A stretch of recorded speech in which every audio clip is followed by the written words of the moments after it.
gentlemen, thank you for being here. You know, I am from Georgia, and this is my first time back to Kentucky in 42 years. So thank you for letting me come here. And I'm going to say you all a couple of times. Can that be said here? Is that legal? Gang, I'm here to talk to you about a couple of things.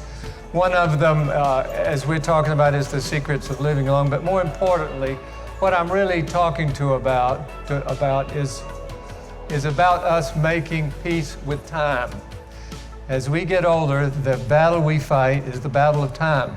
And how do we, in our lives now, deal with that? So we're going to be talking about the quality and quantity of life. We're going to also be talking about blue zones. Many of you may not know about blue zones, but it is a very important project if you're over 75 years of age, because it is about the quantity and quality of life we have got in front of us. And I'm going to talk to you about it from my perspective, which is a very different one. We're going to talk more importantly about happiness, because frankly, isn't that the real reason we're here? We're going to talk on other things. What are we doing with our lives at this point that make us feel good about getting up?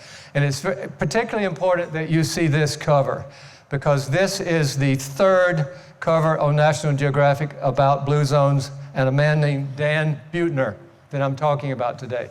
I have, through the years, followed Dan Buettner, and his story is very important to you. And his story started with a bicycle, and that bicycle has changed the life now of millions of people around the world because of what he has learned in blue zones. But the interesting thing here, it was not that bicycle that changed Dan Buettner's life. It was this bicycle given to him by his grandfather when he was 6 years old. 55 years later, Dan Buettner says that moment when his grandfather gave him a three-wheeler with red tassels changed his entire life. He got to ride around the backyard at first by himself. And then one day, his grandfather opened up the gate and he got to go out in the woods toward the forest. And he said, I will never forget when I went out that way.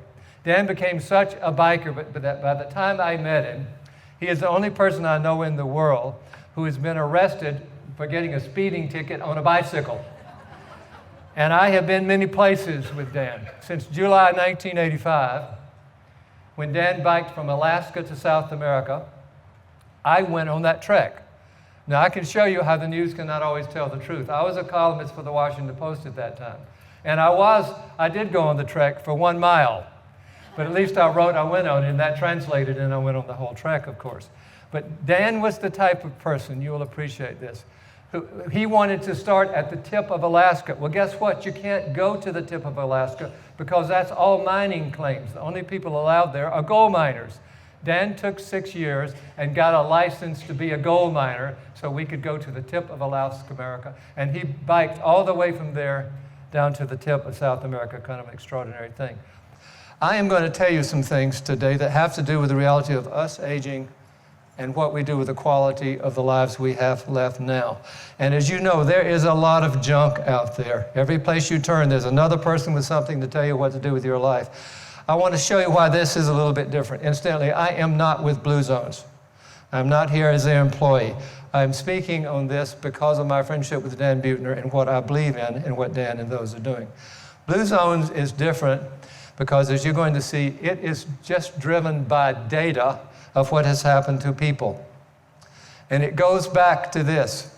All over the world, people have been trying to deal with the issue of how do we age and how do we age with the good years we can. Dan, because of the way he has approached research, has become the definitive authority for the media and for scientists on what can really work and what we can walk away from here and be able to do together. Which brings me to, why are you all here today? You did not really come to hear me because none of you knew me, and I could be a rotten speaker. So you took a chance when you came, which I appreciate. But I want to walk you through some of the reasons I think it might be worth you being here. And incidentally, you do not have to take notes. I'm going to give you a handout, and I'm going to give you a website to go to that gives you all this, but you're welcome to take notes if you want to. I want to give you some upfront realities. At our age, 80% of the quality of our life is going to be determined how you live this day, not by your genes at all.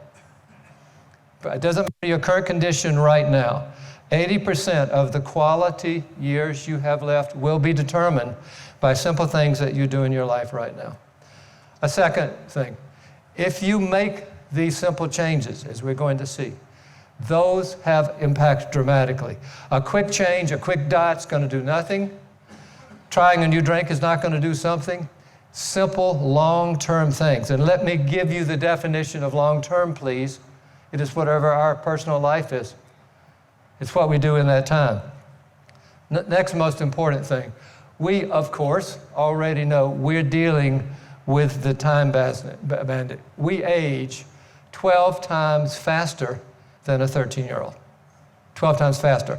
Let me tell you the good piece of news in that. Change at our age can be as fast if we do the things that we're going to do. Next thing.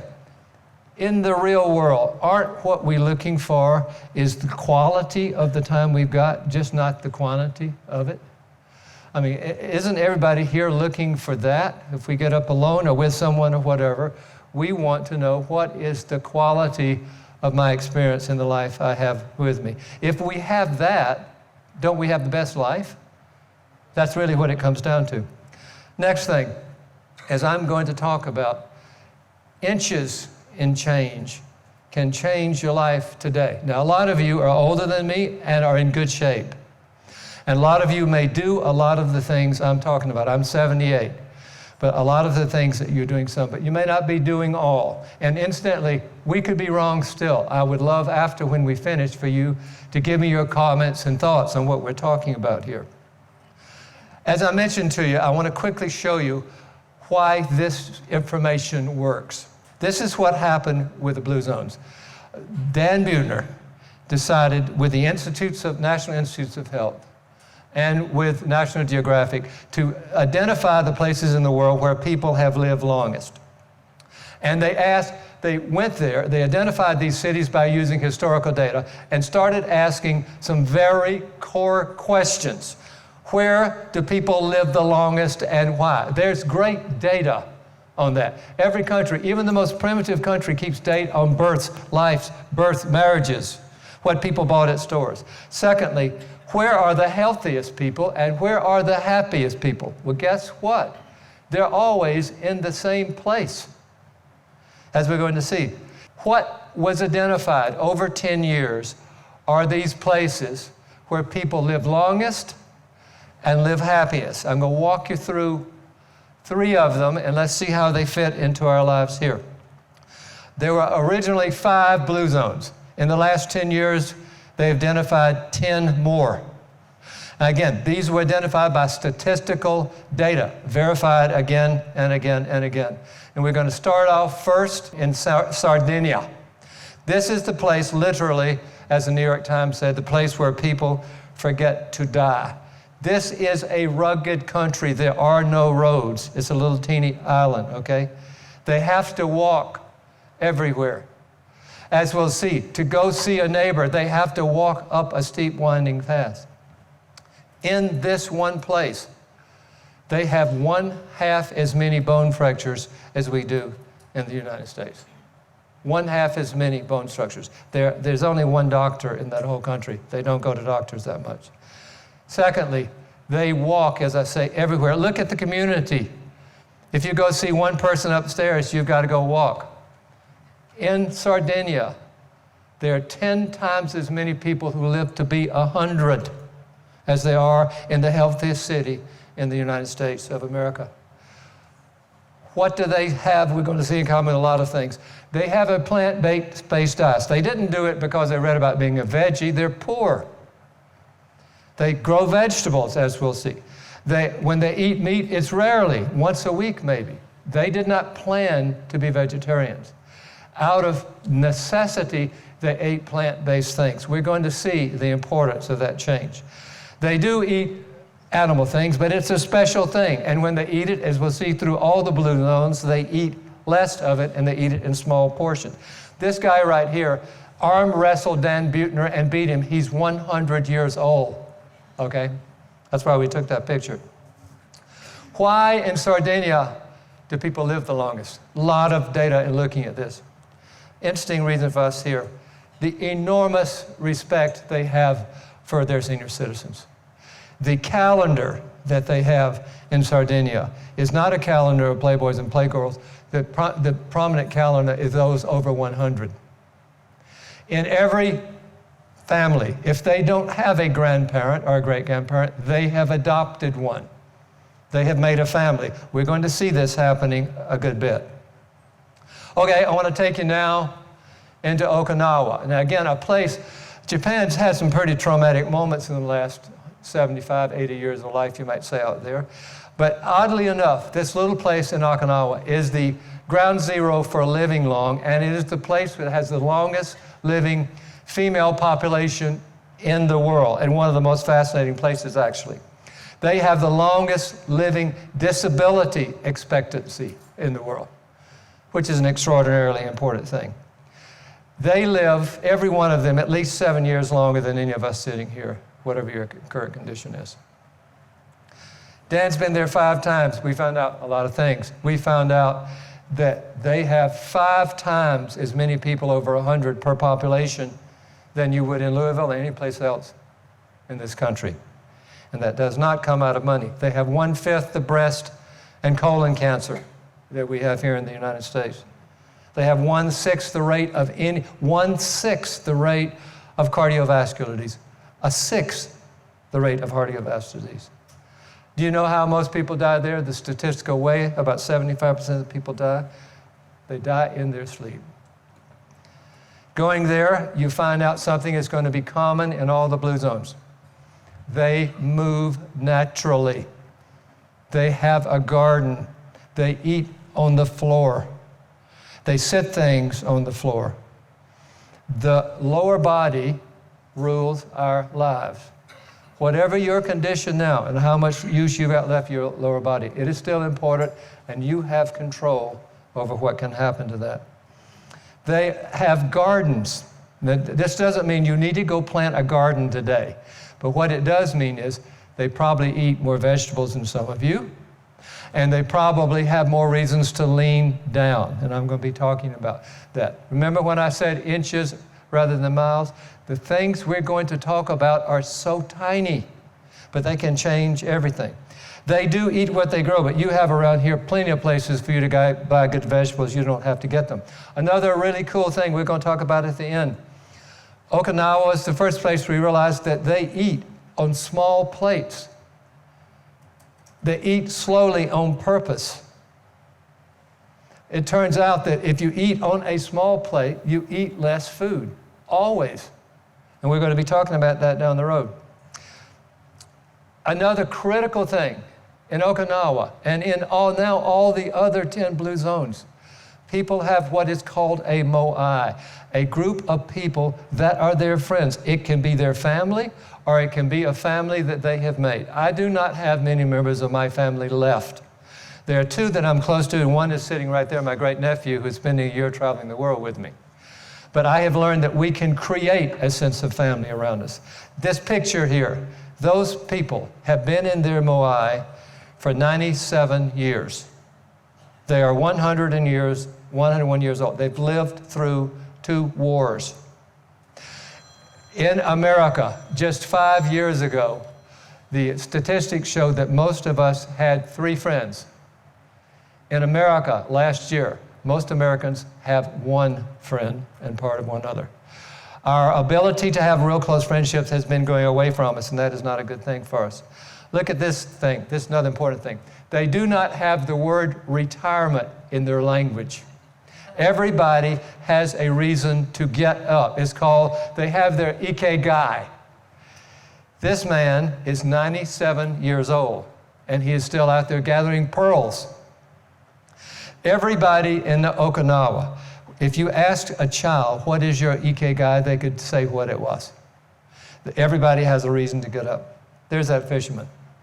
Amazing guy. Again, all these guys, look at that. You can't project that smile. That is a genuine thing there. He has a reason to get up. This is one of my favorite pictures. 104-year-old great-great-great-great-grandmother. That picture, when we ask her, what did that make her feel like? She said, it makes me feel like I'm leaping into heaven. If people do not have a grandparent there, the grandparents find a child to adopt.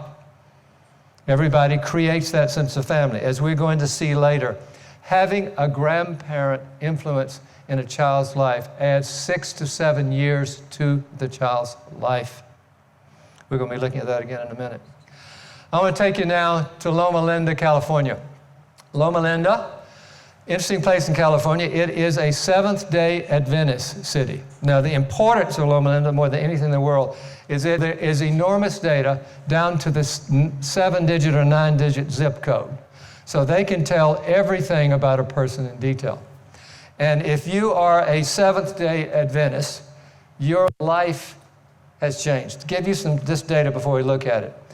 If you are a Seventh-day Adventist and you live in Loma Linda and you're a woman, you're going to live to 89. Go 5 miles away and you're going to live to 80. You're going to live 9 years less because you're not in the Seventh-day Adventist community there. If you are a man and you live in the Loma Linda community, you're going to live to be 87 years old. If you do not live in that community, 5 miles away, the average lifespan is 76 years. What is going on there? It has to do with the way they live their life, and it's not about religion. They hang around with people that are like them. As we're going to see, who you are with is going to determine what we are. And the Adventists do things together. The Adventists always have reasons to be doing stuff together. They take a day off and nothing interrupts with that, and they have a reason to get up. Ellsworth was 97 years old when we took these pictures. He gets up before he goes to work, and he goes and helps people work at their houses that can't get out there and do it. He works every morning, and P.S., then he goes, and he was a heart surgeon until he was 98. Very famous heart surgeon. They have a community that supports each other, encourages you to keep at the highest pace you can in your life. I want to now walk you through some common things in all 10 blue zones, and then we're going to get to the reason we're here. What can we do here today? This is really cool. Not one blue zone has a formal exercise plan. Now, I like going to the gym. I ride a bike, and I go on an incline, and I like to lift weights some. But that is not necessary. No blue zones has organized exercise. What it has is places where you have to move naturally. Now, this place here is a pretty extraordinary place for giving you a reason to do everything from exercise on. But in these poorest places, the importance is it was the movement that mattered. It helps to do movement if you're with people, of course. Other important thing, there is no overweight problem in a blue zone. There are no overweight people. There are no overweight people in any of the blue zones. The minute fast food comes into a blue zones, people start getting overweight within 2 years. I love eating. I went and ate barbecue last night. It was really good, okay? But I know if I did that every day, I would probably regret it. Another thing, everybody in these communities didn't have big plates. They couldn't afford big plates. They ate on little plates. We're going to talk about that later. A simple thing you can do that psychologically says to your mind, you don't need as much food as you have. All of them are plant-based. This does not mean you have to go veggie today. But it means, as we'll see, if you can make some simple changes, and we'll talk about those, that simple change will give you kind of courage to go do other things out there. Guess what was the most amazing thing we learned from all the blue zones when it comes to habits out there? And this is why, incidentally, I am here from Denmark, and why I am making 3 talks in America this year on what we're talking about, and it's the most important thing of all. In all the blue zones, aging is looked upon as an asset, not a liability. And you feel it in your gut when you go visiting these places. You don't feel like you're left out or you're ashamed because you're an older person. Those people are the core to the life of what's going on. And incidentally, that can be created very easily. The other thing I said, people just move naturally. We're going to talk about that. They don't have a dishwasher. They don't have a lot of furniture, so they sit on the floor. They're walking to their neighbors. They're doing things that require them to move naturally all the time. As I mentioned, overweight does not exist at all. I want to walk you through now the 9 things we're going to talk about, and then I'm going to leave you with some details on 5 of them. And this is called the Blue Zone's Power 9. All this came from over 100 years of research. These are the simple things that if you will think about, and I'm going to give this to you in a handout and on a website, these are the simple things that can do something for you. The first thing, where did you park today? How many of you drove? Did you find the closest parking space? Were you looking for that? Stop that. Find the furthest parking space and take your time and walk it. Make that habit starting today. Walking is the only activity in the world that is statistically planned that staves off physical decline. It is the only one. Out of all the things that have been studied, consistent, simple walking. You do not have to run. You have to keep moving. Walking decreases fatigue. It does not add to fatigue. When you haven't walked much, it's hard to get going on that, but you can do it. In 1994, I joked in my column in the Washington Post that I hated exercise, that if people would work out with me, rather 1984, if people would work out with me and would come with me, I would invite them to come to the Virgin Islands and do an event with me. And I created a funny event called a Conkathon, where we would walk 5 minutes the first day, and then over the year, we would walk however far we could, and we would swim a little and bike. And I joked that if people would do that, I would buy them dinner in the Bahamas. And I said, why don't you come to the Washington Hilton Hotel tonight, and we'll talk about it, thinking 22 people were going to come. 2,000 people came to the Washington Hilton. And that, 1 year later, 900 of them to the Bahamas to go take a walk with me. Walking can change everything. It does not have to start with a lot. So the next parking space you go to, do not curse when it's far away, please. Second, anybody still flying any on the airports? Ever go out there? Don't worry about it if you have to walk all the way down the corridor. We flew in, we had a couple of hours layover in Chicago. We walked up and down, looked in all the shops, and did not sit down one time. I could not have done that a long time ago if I hadn't started doing that. Do you ever drive short distances here when you could walk? How many of us, anybody ever done that? You ever driven a short distance when you could walk? Probably more of us, thank you. One honest hand back there. I know some of us have done that. Look for a reason to do that walk. And incidentally, it's okay if the walk is hard. Get the right shoes. And don't feel like you have to conquer the world. If you do the walking, I know this from experience, if you will start the walking and slowly increase it a little every day, it will change the way you feel about yourself in a lot of ways. Next thing, do you ever walk with anybody? We all need contact with people. The hardest thing when we get older for a lot of us, when we lose our loved one or anything, is we do have a tendency to be isolated. That is what is extraordinary about a place like this. I've only been here since yesterday, but to see how this morning at the laughter of people at breakfast together talking, it was a pretty extraordinary thing to do. We all need someone to communicate with, and as I'm going to show you later, if it isn't someone, get a pet. A lot of animals out there need to be loved as much as anybody. Next most important thing, has anybody in this room ever been tired? You're having trouble raising your hands because you're tired to raise it? Fatigue is a terrible thing, and the way you fight it is to get up and move. If you have a stairway in your house, walk up once. Walk around the house. I write 6 hours a day. In every room, if you go look at my room right now, you'll see I built a stand-up desk to put my thing on a garbage can, turned upside down, and works well. Find reasons to make yourself move more. That is the most important thing. When you have fatigue, if you give in to that, that will be a losing battle for you. And think about this. If you have trouble walking 5 minutes, now go walk a minute. And then tomorrow try walking 2. You know what you're going to find out? All of a sudden, you will walk a little more, but more importantly, when you get back from that walk, you are going to feel better about yourself. It's inches, not miles with us, gang, and all we're doing.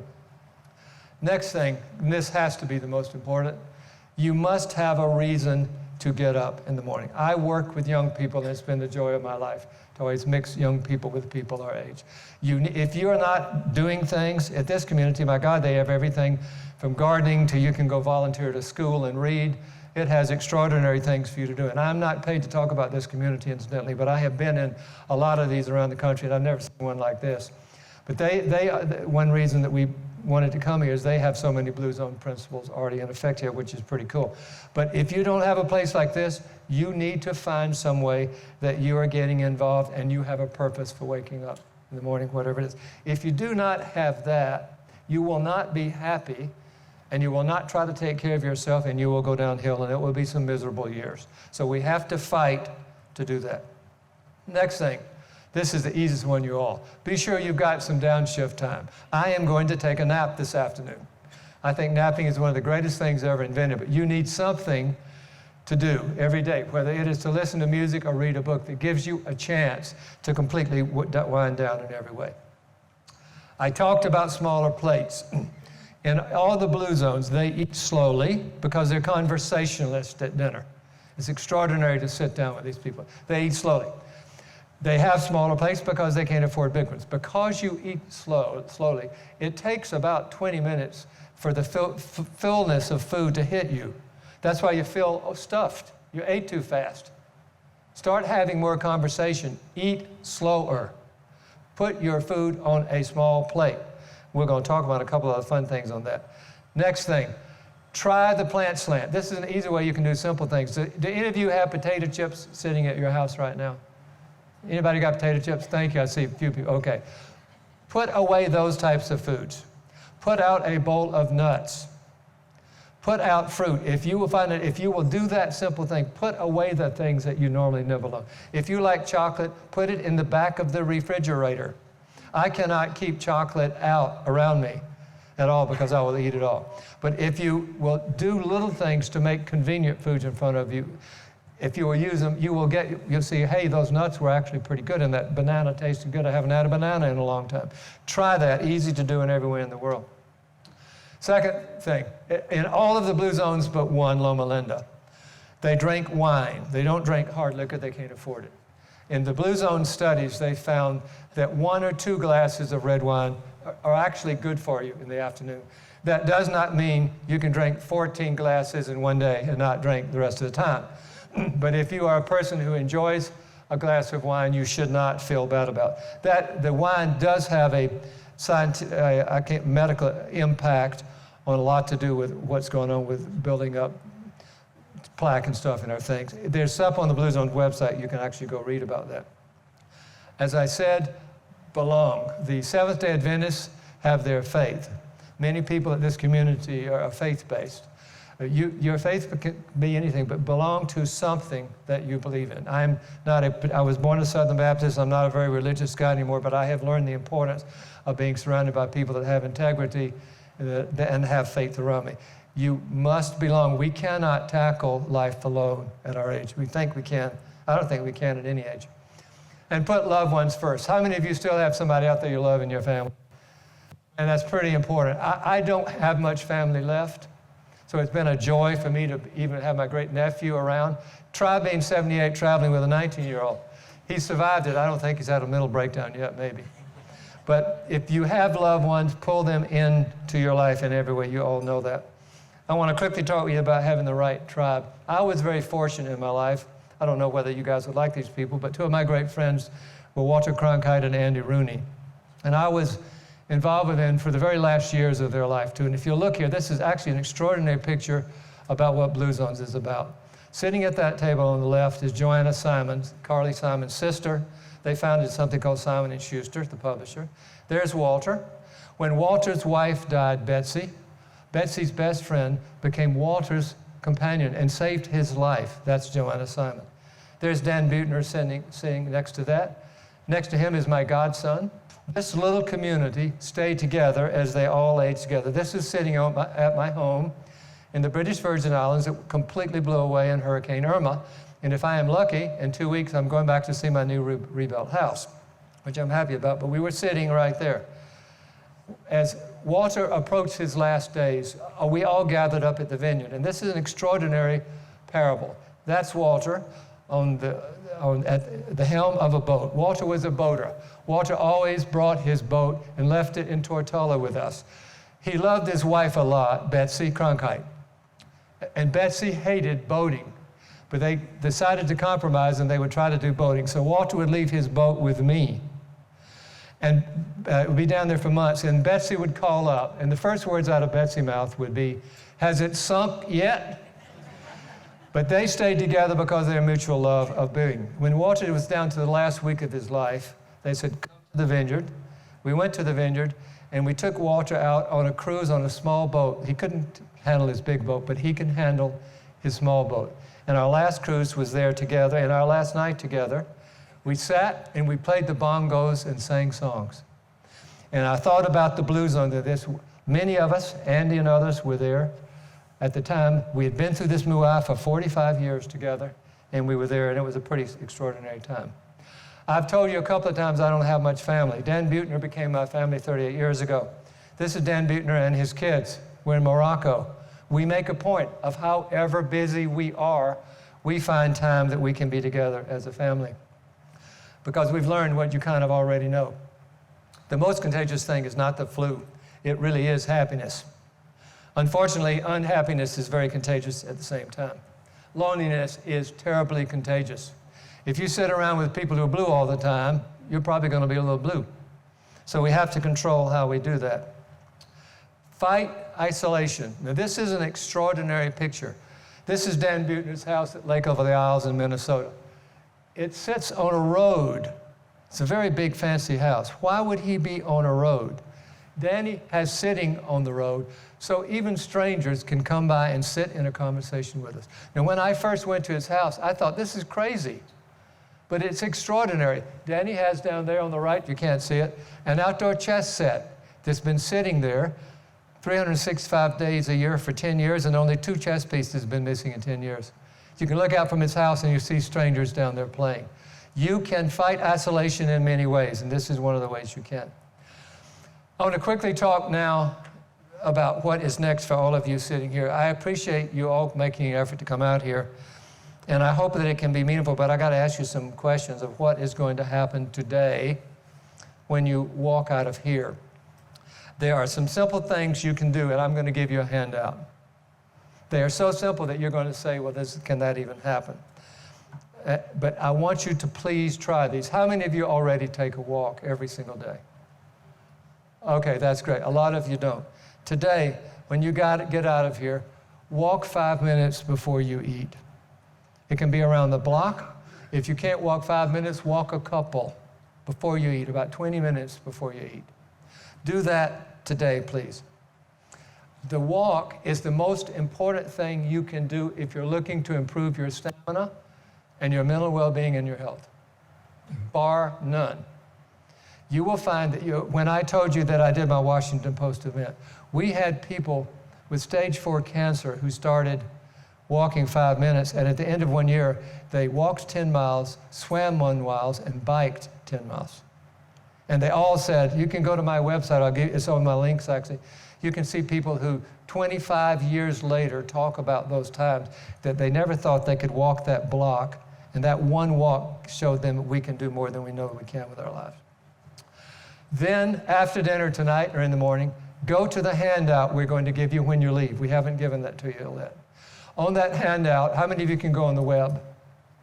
Okay, if you can go on the web, I give you a link that takes you directly to the points on the handout. So if you don't have the handout, but more importantly, it gives you the direct links to some things at the Blue Zone website. Everything on the Blue Zone website is free. There is no advertising. There's no video that's going to pop up in your face and tell you they're saving the world, okay? But there are a lot of very powerful things there. I give you a direct link, how social life impacts bone health. Read that article sometime this week, okay? 2 foods that combat Alzheimer's. There is scientific proof now that you can arrest Alzheimer's with diet. Dan Buetter's making a speech on this as we speak right now. There's tons of scientific research on that. You can read the study. We give you a direct link to it. 4 simple moves to boost your mood and energy. Read one of these a day. They're extraordinary, science-driven stories that can really help you. We have a choice. We can have a shorter life with more years of disability. We can have the longest possible life with the fewest bad years. The choice is largely up to us, and I'm quoting Dan Buettner on that. Now, I want to thank you for letting me talk to you. That's the end of my talk. So give me some applause, please. I feel hurt.